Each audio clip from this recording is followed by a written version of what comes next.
السلام عليكم ورحمة الله وبركاته بسم الله والحمد لله والصلاة والسلام على رسول الله وبعد ومن تبعهم بإحسان إلى يوم الدين قال الله سبحانه وتعالى في القرآن المجيد أعوذ بالله من الشيطان الرجيم بسم الله الرحمن الرحيم قل هو الله أحد الله الصمد لم يلد ولم يولد ولم يكن له كفوا أحد সম্মানিত শ্রোতা মণ্ডলী, আজকে যে বিষয়টি নিয়ে আলোচনা করব সেটি হলো আয়াতুল কুরসি এর গুরুত্ব।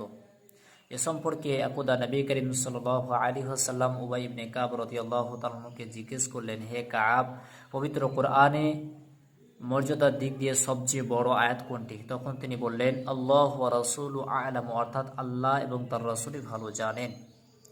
তখন নবী করিম সাল্লাল্লাহু আলাইহি ওয়াসাল্লাম তিনাকে বললেন, সবচেয়ে মর্যাদাপূর্ণ আয়াত হলো আয়াতুল কুরসি। নবী করিম সাল্লাল্লাহু আলাইহি ওয়াসাল্লাম অন্য একটি হাদিসের মধ্যে বলেন, মান ক্বারাআ আয়াতাল কুরসি ফি দুবুরি কুল্লি সালাতিন মাকতুবা লাম ইয়ামনাহু মিন দুখুলিল জান্নাহ ইল্লা আইয়ামুত। নবী করিম সাল্লাল্লাহু আলাইহি ওয়াসাল্লাম বলেছেন,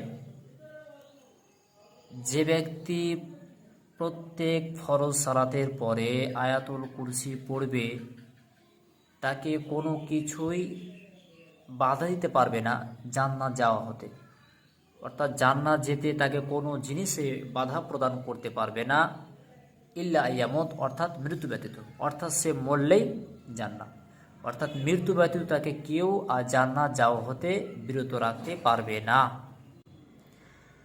তো ভিডিওটি ভালো লাগলে শেয়ার করবেন এবং এরকম নিত্য নতুন ভিডিও পেতে আমাদের চ্যানেলটি সাবস্ক্রাইব করে রাখবেন। আসসালামু আলাইকুম।